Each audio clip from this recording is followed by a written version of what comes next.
Guys, so kita dah settle FOMC, so interest rate still maintain 4.5%. So what happened is sekarang ni guys, selepas announcement memang market jatuh dulu dan market terbang. Alright, kenapa? Sebab yang pertama adalah in term of bearish punya news, dia tak adalah interest rate naik dan semua sebagainya, dia sekadar insurance, dia maintain saja. Tapi in term kalau anda lihat liquidity dalam market keep naik, dia bukannya dekat US saja, dekat sebelah Asia lah yang cut interest rate semua sebagainya. Seperti mana kita tahu semalam China interest rate kan.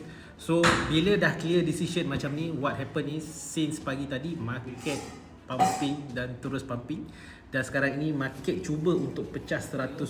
Sekarang kalau anda lihat price Bitcoin sekarang dekat 99.6k, tengah cuba untuk break $100,000. So in term of RXI masih lagi ada momentum untuk naik lagi ke atas, dan hampir $300 juta orang yang buat short liquidated. Alright, yang best memang kena sembelih habis. Alright, so itulah apa yang berlaku sekarang.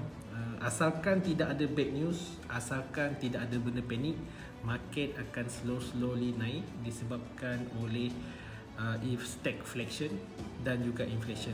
Right? Cuma sekarang ini resistance memang tengah naik, resistance memang ada, dia buying pressure kena clearkan semua resistance sell dulu, baru dia boleh pergi lebih atas.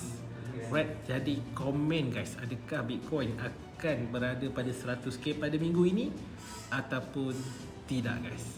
Komen guys. Jika korang nak belajar, minggu ni kita ada crypto expert. Cuma crypto expert ni crypto yang lebih advance sikit lah. Right, kau boleh klik link kat bio tu tengok.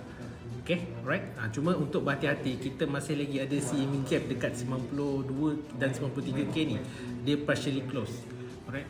So kalau tengokkan dalam market ni, nampak momentum masih lagi kuat ke atas. Tidak nampak ura-ura dia akan jatuh ke bawah.